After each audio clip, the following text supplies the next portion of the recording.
Première, le concept Bentley EXP10.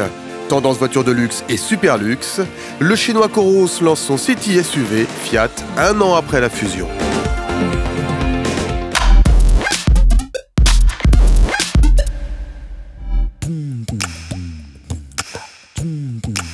Du sport dans la plus pure tradition anglaise, Bentley révèle en première à Genève le coupé EXP10 Speed 6, un concept GT 2 places au style puissant, ultra sportif, flanc creusé, calandre large et double optique arrondie. Ce concept ouvre la voie vers la future direction du design chez Bentley. Donc si vous regardez les lignes sculptées de la voiture, c'est ce que vous allez voir dans les futurs Bentley. Si vous regardez les calandres, c'est ce que vous allez voir dans l'avenir. Le raffinement anglais est à son comble à l'intérieur, cerisier sculpté en 3D, aluminium, cuivre, cuir.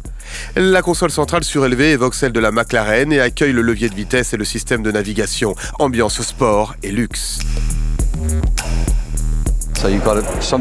Vous avez un intérieur qui a un fort impact visuel, vraiment nouveau. Nous avons combiné le bois avec le cuir d'une manière différente. Et ici, sur certains leviers de commande, nous avons utilisé une nouvelle technique d'impression pour obtenir un effet 3D, mais sans rajouter de poids. Donc de petites choses très intéressantes, très luxueuses, de la technologie vraiment novatrice, de nouvelles idées. Pas encore de données techniques pour ce concept qui ne devrait pas rester sans lendemain. Cette petite GT pourrait bientôt voir le jour pour chasser les 911 Jaguar type F. Du sport à l'allure, so British.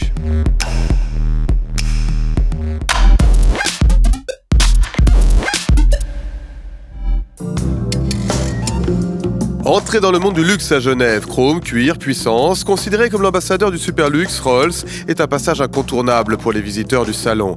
La marque anglaise inaccessible pour bien des bourses nourrit depuis plus de 100 ans les fantasmes des passionnés d'automobile. Elle est grosse, elle est énorme, elle est jolie quoi. C'est la luxure, tout ce qui brille, j'aime bien. Au-delà du bling-bling, certains sont séduits par le souci du détail. Toutes les petites finitions qu'ils ajoutent en plus des autres marques, je pense que c'est ça qui fait la différence. Les premiums font aussi rêver les visiteurs. La prologue d'Audi flirte avec le super luxe. Mercedes n'est pas en reste avec sa Maybach. Pour certains, elle tient largement la comparaison avec les Rolls. Même au-dessus, parce qu'en fait, les sièges à l'arrière, on peut les allonger comme en première classe en avion. C'est pour la voiture de luxe ultime. Je suis même au-dessus de Rolls. Pour se l'offrir, il faudra tout de même débourser 160 000 francs. Ça fait rêver, oui, certes. Mais ouais. Et on fait que rêver avec ces voitures-là. Ça, il faut avoir la caillasse, je l'ai pas.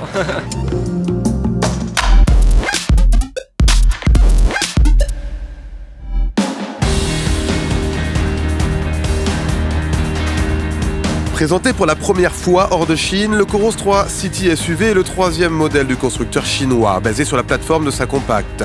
La métamorphose pour obtenir un crossover est impressionnante, garde au sol surélevé, grosses roues et renfort en plastique. La version crossover a été surélevée de 80 mm. Elle a des pneus grande taille, donc sur un terrain irrégulier, on peut conduire facilement. Il y a plus de confort, mais le plus important, c'est la position de conduite haute. Par ailleurs, quand on conduit en ville, on se sent plus en sécurité grâce à la position surélevée du siège.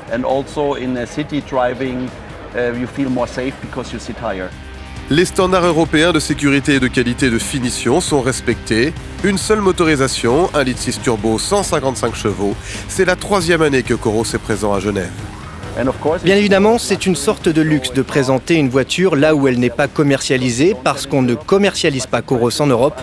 Mais notre présence ici démontre notre engagement vers une future expansion mondiale. Cette chinoise sera-t-elle la première Coros commercialisée en Europe? Peut-être en 2016. Son prix serait environ de 20 000 €.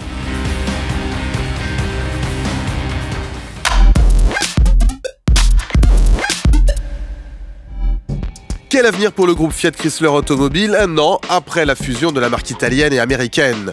Bonne nouvelle du côté finance, la politique de partage des coûts a permis au groupe d'être rentable dès cette année, des résultats inespérés. 4,5 millions de véhicules livrés en 2014, plus 6%, 7e constructeur mondial.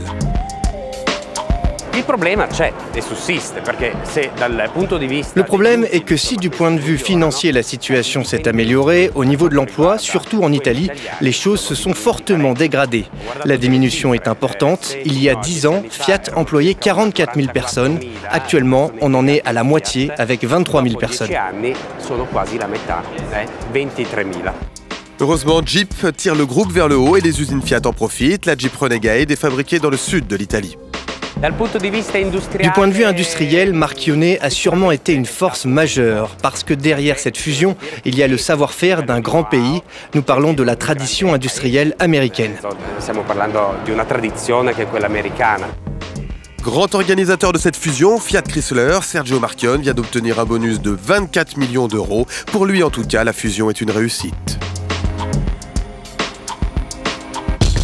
Quelle est votre voiture préférée du salon? Un grand sondage est lancé sur notre page facebook.com/salonautogenève. Cliquez sur photo, album première de rêve et likez vos coups de cœur.